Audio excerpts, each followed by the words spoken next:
আজকে একটা খুবই সুন্দর, ইজি এবং ইম্পর্টেন্ট প্রশ্ন পড়বো। ঠিক আছে? যেটা তোমার 2011, 15, 17 এবং 22 সালে আসছে। ঠিক আছে? প্রশ্নটা হলো যে বর্ণালী রেখার অতি সূক্ষ্ম গঠন বলতে কি বুঝো? ঠিক আছে?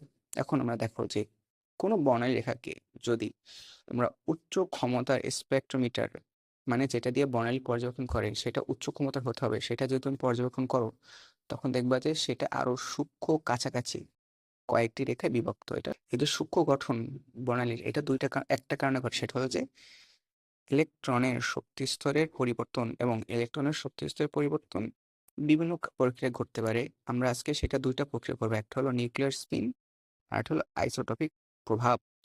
আগে আমরা পড়বো নিউক্লিয়ার স্পিন। নিউক্লিয়ার স্পিন এবং ইলেকট্রনের স্পিন বা কক্ষপথীয় কৌণিক ভরবেগের মধ্যে মিথস্ক্রিয়া ঘটে। এখন দেখেন প্রশ্নে যে তোমার নিউক্লিয়ার স্পিন এবং কক্ষপথ কণিক ভরবেগের মধ্যে মিথস্ক্রিয়া ঘটে, যার ফলে হয় কি যে ইলেকট্রনের শক্তি স্তরের সামান্য পরিবর্তন ঘটে। আমি তোমাকে আবার বলে রাখি, দেখো, ইলেকট্রনের শক্তি স্তরের পরিবর্তন বিভিন্ন কারণে হতে পারে। এইখানে শুধু আমরা দুইটা পড়তেছি, সেটা হলো নিউক্লিয়ার স্পিন এবং আইসোটোপিক স্পিন। এবং নিউক্লিয়ার স্পিনের ক্ষেত্রে হয় কি যে নিউক্লিয়ার স্পিন এবং কক্ষপথ কৌণিক ভরবেগের মধ্যকার মিথস্ক্রিয়ার ফলে ইলেকট্রনের শক্তি স্তরের পরিবর্তন ঘটে, যার ফলে দেখা যায় যে বর্ণালী রেখাটি সূক্ষ্ম রেখায় বিভক্ত হয়।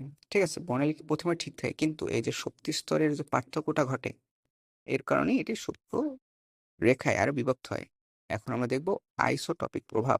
দেখো, কোন মৌলের বিভিন্ন আইসোটোপের ভরের পার্থক্য থাকে। এখন দেখো, একটা আইসোটোপের মানে একটা মৌলের দুই তিনটা আইসোটোপ থাকতে পারে, তাদের ক্ষেত্রে আমরা কি দেখি যে তাদের ভর পার্থক্য থাকে।